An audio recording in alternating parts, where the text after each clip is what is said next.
Hi, I'm supposed to be meditating, but I went to do like a public service announcement about lingerie and other things. And I was in the middle of decorating for Christmas, and it's a lot of work. Like it's days of work. Like when you have a big house and you have a lot of stuff, and like you have a lot of memories attached to the things, and you have to bring them all out. The ornaments and the decorations, and like it's like, oh, you know, if I didn't do it, if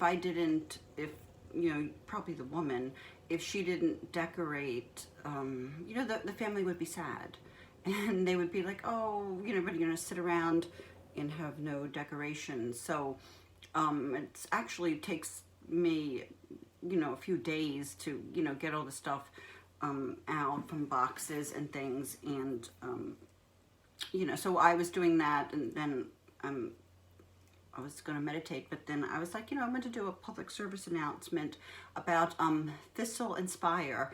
That is two words, Thistle and Spire. It's a New York City based woman-designed, woman-owned lingerie company, and just their stuff is always so beautiful. And the thing is, it's not that expensive, and it fits so good, and they know what women want. And I've bought a lot of lingerie, and sometimes things can be quite expensive, and I don't know who they're designed by, but it's kind of like my theme, like if you want something, get a woman.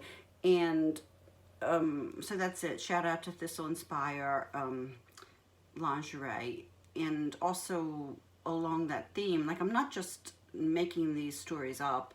I had a male gynecologist for about 10 years, and for true, I almost died because he was an old guy, an old white guy. He thought there was like a biopsy problem on my cervix, and I had a unknown bladder infection when I went in for the operation, which he didn't check for. And I probably could have sued, because I was, 5 days in the hospital, E. coli in the bloodstream, and the first antibiotic stopped working.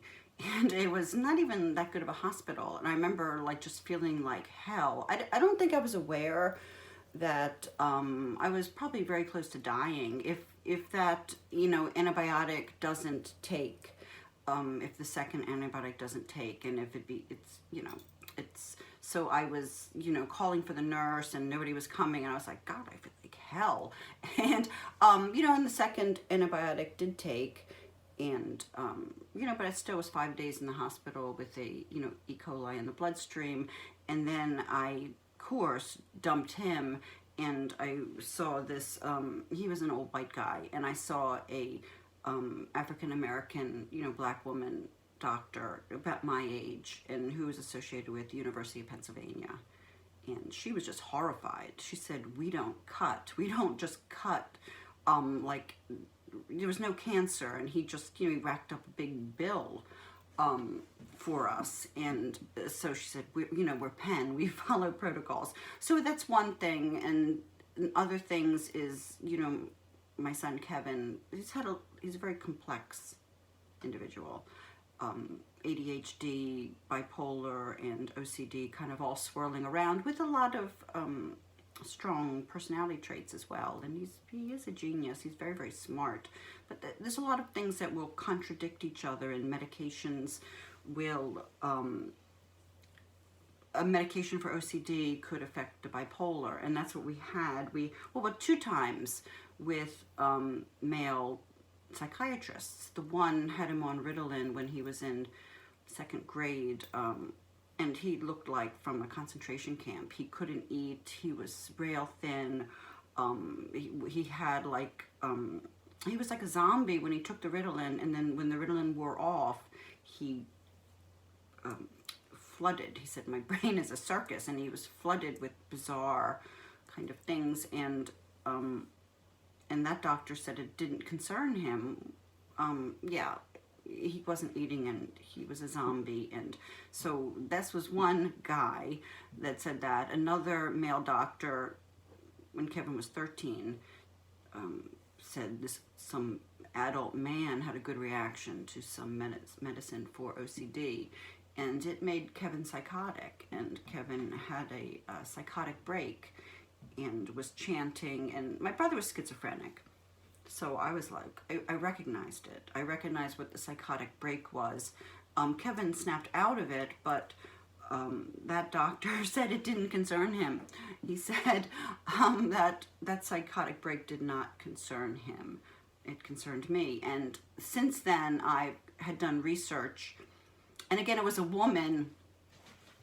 Oh, I don't make these stories up. It was a woman doctor who correctly diagnosed Kevin at Penn, again, University of Pennsylvania clinic, with bipolar, mild depressed. You won't always see his bipolar.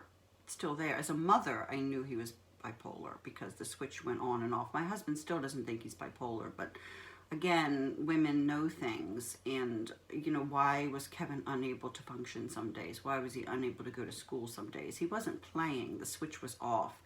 And this woman doctor correctly diagnosed him with bipolar, mild depressed, OCD, and ADHD.